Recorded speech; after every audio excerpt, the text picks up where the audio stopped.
Vous êtes nombreux à nous suivre partout dans le monde sur Congo France Télévisions. Madame, Messieurs, c'est l'heure de vous informer. Place au titre.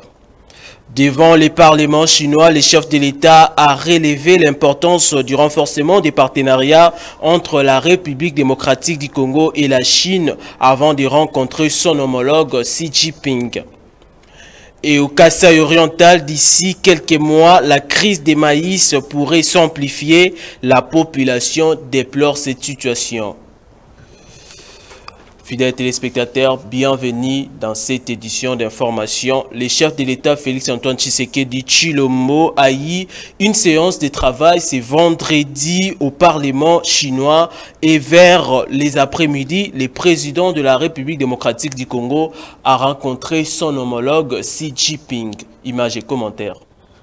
Le président Félix Tshisekedi Tshilombo a eu une séance de travail ce vendredi dans les bureaux de l'Assemblée populaire de Chine, Parlement chinois, qui présidait M. Zhao Leji. Dans son allocution, le chef de l'État a révélé l'importance du renforcement des partenariats historiques entre la République démocratique du Congo et la Chine. Il a aussi rappelé le rôle important que peut jouer la Chine, membre permanent du Conseil de sécurité de l'ONU pour ramener la paix en République démocratique du Congo. C'est vers les après-midi de ce vendredi 26 mai 2023 que le président de la République Félix-Antoine Tshisekedi Tshilombo a rencontré son homologue chinois Xi Jinping.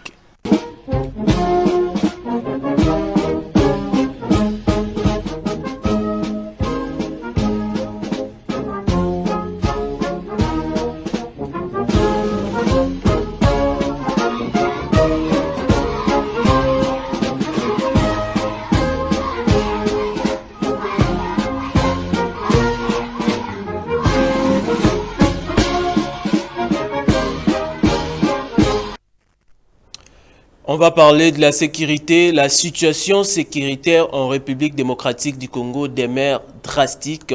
Les jeunes de l'Union sacrée donnent leur avis sur plusieurs manifestations qui organisent l'opposition à Kinshasa. Suivez.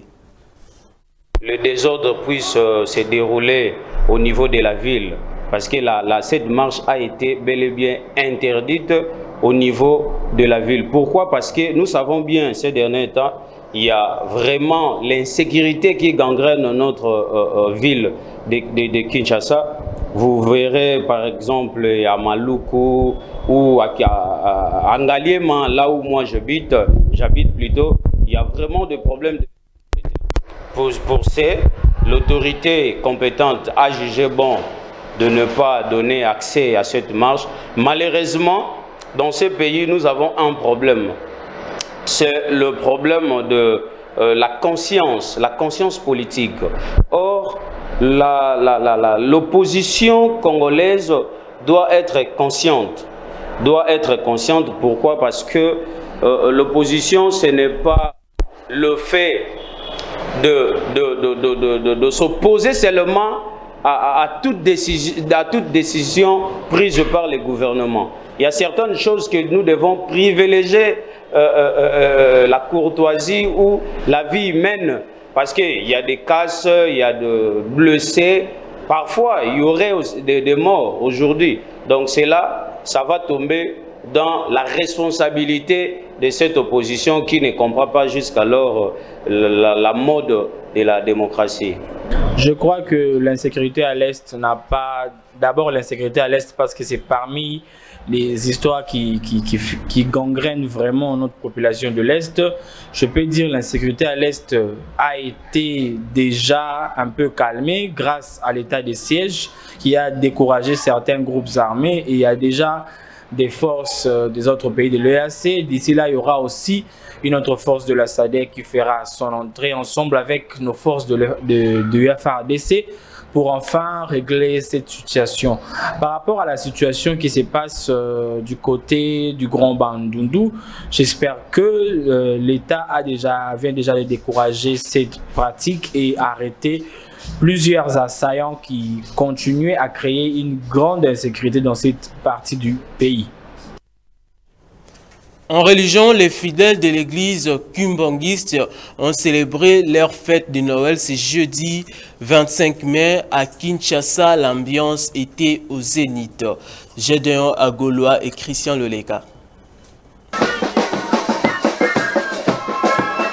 Le 25 mai de chaque année, quelques millions de chrétiens kimbanguistes fêtent Noël qui est pour eux la naissance du Sauveur et Seigneur. Depuis 1992, Papa Diangenda Kuntima, chef spirituel et représentant légal de l'église kimbanguiste, en a décidé après une étude approfondie de la Bible et une révélation claire à ses reçus. Il est vrai que cette date est aussi celle de son propre anniversaire. Depuis lors, cette journée est l'occasion de rappeler le message central du kimbanguisme: amour, travail et discipline. L'église de Jésus-Christ sur la terre a son envoyé spécial Simon Kimbangu, fondé au Congo belge en 1921. Diabanza Mwananene, membre de l'église kimbanguiste, n'a pas manqué de mots. Les Mbotama ya Christou et Mbotama Christou n'était le 25 mai, ils ont joué au Tomega ko célébrango ensemble partout ba kimbanguiste poto kende ngongo toro kende na centre. Message non peut sabango baïba que mon peuple périt par manque de connaissances. C'est ce que dit la Bible. Il est écrit. Il est important pour Nabiso ba congolais de comprendre réellement le contexte à Makambebele poto meka ko avancer. Date le 25 mai naza sûr dans les jours à venir même na bamboka poto ba ko souka na ko corriger dato ba chaka po bazonga na dato. L'église kimbanguiste a survécu à la disparition de son prophète et a obtenu le statut officiel de l'église kimbanguiste au Congo.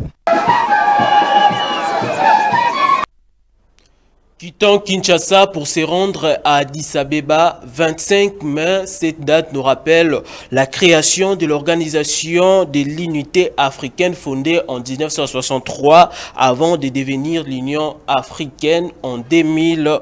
Cette journée a été célébrée en Éthiopie. Plus de détails avec Enoch Mbala. Tout sur le continent africain. Le lieu de rencontre, la capitale éthiopienne, Addis Abeba, où une grande cérémonie devait marquer les 60 ans de l'Union africaine.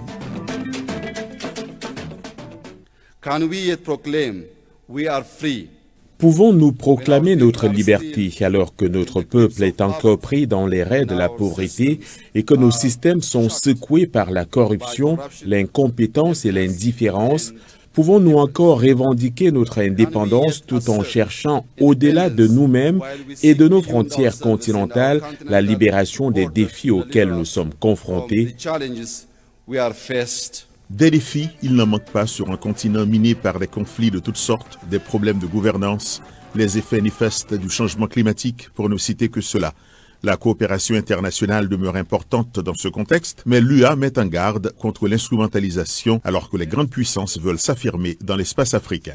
Les conséquences de l'intensification de la lutte hégémonique entre les grandes puissances.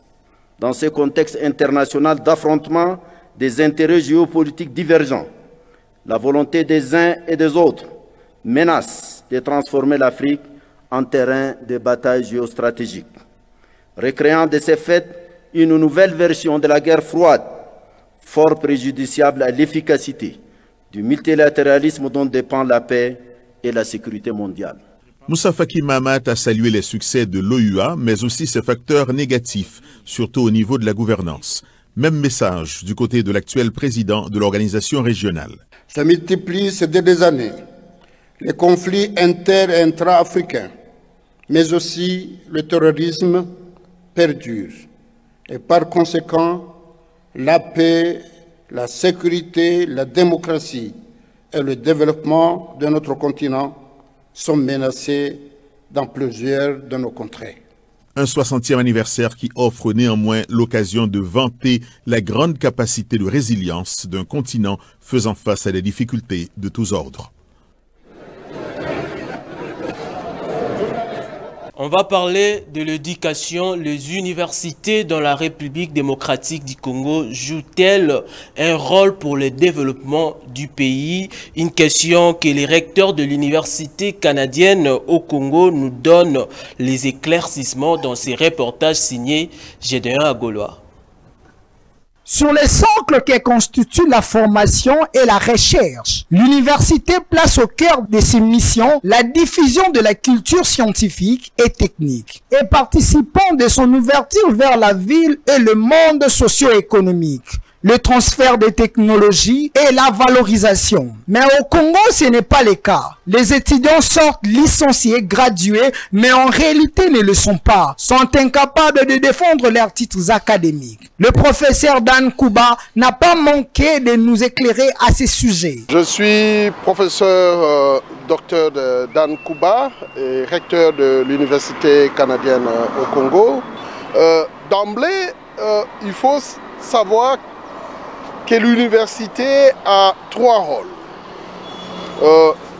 La première mission de l'université, c'est d'abord la formation des cadres. Et ce sont les cadres qui vont contribuer au développement du pays. Et ensuite, la deuxième mission d'une université, c'est la recherche. Et surtout la recherche fondamentale, parce que c'est la source de l'innovation. Mais en troisième lieu, l'université a pour rôle d'impacter dans la société, c'est-à-dire de remplir sa mission comme étant une unité communautaire pour le développement. Parce que le développement est d'abord fonction de concepts. Et c'est l'université qui construit que le peuple finalement peut profiter parce que on va construire une réalité, mais une réalité qui doit être en adéquation avec la culture, avec les valeurs, avec l'environnement. Mais malheureusement, pour les cas des universités au Congo, il y a une certaine inadéquation entre la formation reçue dans les institutions et la réalité dans le milieu professionnel. D'où cette inadéquation en termes d'employabilité où on voit au sortir des étudiants, ils deviennent des chômeurs, ils font des métiers qui n'ont rien à voir avec leur formation. Et pour ce faire, il faut une refondation des utopies, comme je venais de le dire tout à l'heure, pour repenser profondément sur les changements paradigmatiques qui doivent s'imposer pour améliorer finalement et apporter un impact social et surtout sociétal pour le développement de notre pays. Direction Kasaï orientale, la crise des maïs pourrait d'ici quelques mois s'amplifier dans cette province. La récolte en cours de la saison agricole A n'a pas pu amplifier les prix de cette denrée alimentaire à travers la province. Les maïs deviennent rares et se vendent à un prix très élevé. Le marché central du territoire de Tshilenge, 30 km à l'est de Mbujimaï sur la A22 au Kasaï oriental. Premier constat, les fruits dans leur diversité foisonnent dans cet espace commercial. Situation tout à fait normale. Beaucoup de fruits arrivent à maturation à cette période de l'année dans cette partie du pays. Deuxième constat, on ne peut plus malheureux celui-là, il n'y a pas assez de maïs dans ce marché. La petite quantité disponible se négocie presque au même prix qu'en Mbujimaï, soit 4 000 francs congolais une mesurette de 2 kilos. Un prix jugé trop élevé en cette période de récolte. La crise de maïs est à redouter. Généralement, pendant la récolte, l'on assiste à une baisse sensible du prix de cette denrée. Ça se vend à 1500, voire moins. Mais là, le prix de la mesurette avoisine le 4000. Le pire est à venir. Les dérèglements climatiques et l'accès difficile aux intrants pourraient bien justifier cette crise de maïs à Tshilenge. Mais pas seulement. En dépit des complications climatiques, nous devons être clairs. À la houe, il est difficile de cultiver de grandes surfaces. Il serait souhaitable de mécaniser notre agriculture afin d'élaborer de grandes étendues. La terre arable est bien disponible. Avec cette technique, il est possible qu'un paysan produise au minimum 500 mécas de maïs. Avec la force de bras seulement, on ne saura pas nourrir cette grande population des Chilengués. Pour changer positivement la situation, cette paysanne n'est pas à court d'idées. En lieu et place de 1000 francs et 2000 francs que les politiciens remettent à la population, il faudrait investir dans l'agriculture. Ce n'est pas la terre qui manque, il faut des tracteurs et même de bœufs pour moderniser notre agriculture et produire suffisamment. Sans cela, nous serons toujours confrontés à la malnutrition. Revenons à Kinshasa pour parler d'un accident de circulation qui s'est produit ce matin dans la commune de Massina. Nous sommes dans les quartiers Siforko, causant plusieurs dégâts matériels ainsi que des blessures, mais jusque-là, aucune perte en vie humaine n'a été signalée. J'ai donné à Goloa pour plus de détails.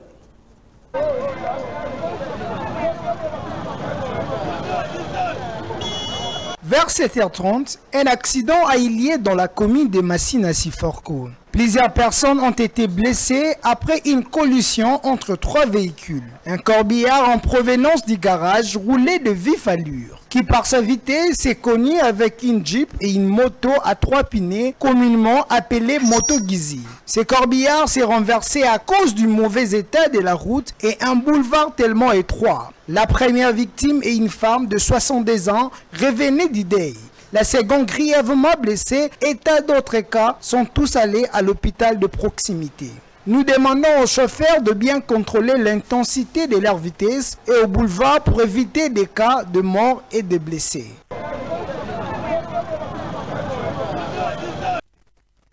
C'est la fin de cette édition, Madame, Messieurs. Vous étiez nombreux à nous suivre, mais avant de vous dire au revoir, place au rappel des titres. Le président de la République démocratique du Congo devant les parlements de la Chine, le chef de l'État a relevé l'importance des renforcements des partenariats entre la République démocratique du Congo et la Chine avant de se rencontrer avec son homologue Xi Jinping. Au Kasaï oriental, d'ici quelques mois, la crise des maïs pourrait s'amplifier. La population déplore cette situation. C'était un réel plaisir pour moi de vous présenter ces grands rendez-vous d'actualité sur Congo France Télévisions. Continuez de nous suivre, l'actualité continue et pourquoi pas vous abonner massivement sur notre chaîne YouTube Congo France TV. Restez branchés sur la suite des programmes. Bye bye.